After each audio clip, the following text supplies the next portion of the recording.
Visual hallucinations are perceptions occurring in the absence of an external visual stimulus.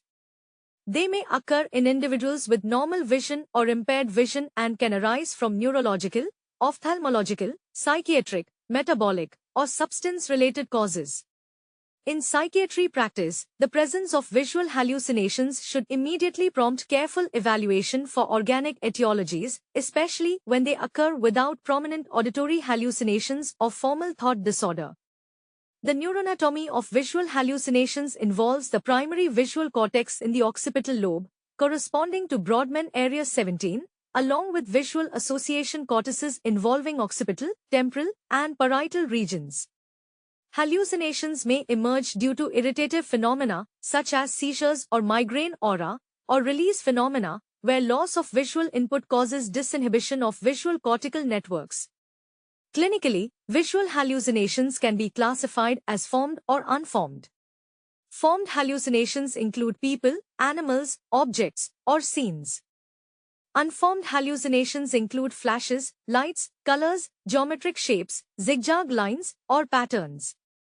Hallucinations may also be simple or complex, continuous or episodic, pleasant or frightening, and insight may be preserved or impaired depending on the underlying condition. One of the most important distinctions in clinical psychiatry is whether insight is retained. Preserved insight often points toward neurological or ophthalmological causes such as Charles Bonnet syndrome, migraine aura, or peduncular hallucinosis. Impaired insight is more commonly seen in delirium, psychotic disorders, severe dementia, or intoxication states. Charles Bonnet syndrome occurs in individuals with significant visual impairment, such as macular degeneration or glaucoma.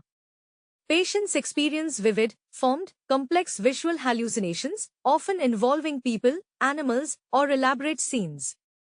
Insight is usually preserved, and patients may initially hesitate to disclose symptoms for fear of being labeled psychotic. Lewy body dementia is strongly associated with recurrent, well-formed visual hallucinations that often occur early in the disease course. Hallucinations are frequently detailed and may involve children, animals, or unfamiliar people.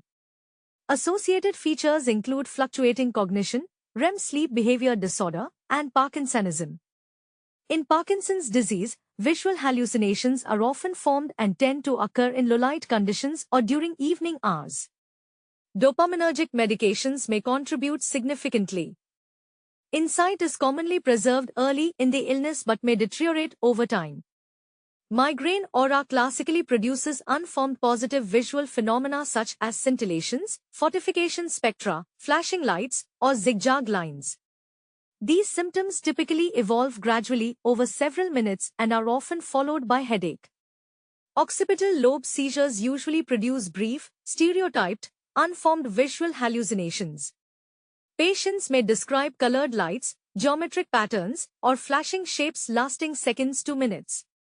Recurrent stereotypy is an important diagnostic clue. Delirium commonly produces fragmentary, poorly formed visual hallucinations accompanied by fluctuating attention, altered consciousness, disorientation, and sleep-wake disturbance. In alcohol withdrawal delirium, hallucinations are often vivid and frightening, classically involving insects, animals, or threatening figures. Peduncular hallucinosis results from lesions involving the midbrain or thalamic regions.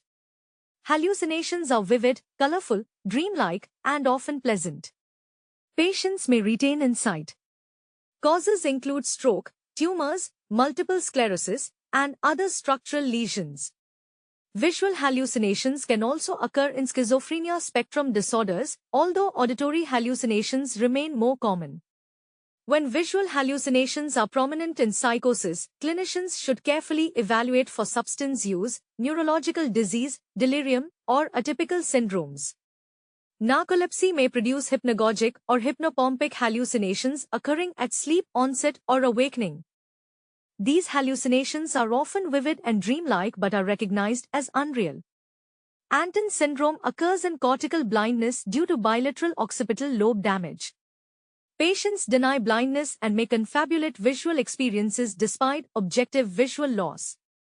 Hallucinogen-related states, including LSD, psilocybin, or PCP can produce vivid visual distortions, enhanced colors, geometric imagery, and altered sensory integration.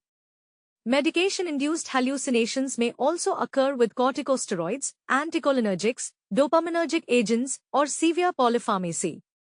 In clinical assessment, detailed phenomenology is essential.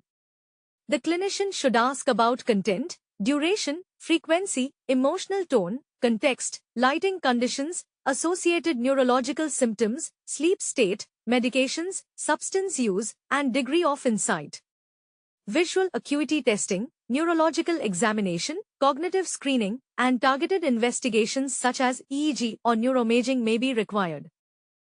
A useful clinical pearl is that isolated visual hallucinations without significant auditory hallucinations or formal thought disorder should raise suspicion for neurological or medical causes rather than primary psychosis. Context, insight, associated symptoms, and examination findings usually provide the key to localization and diagnosis.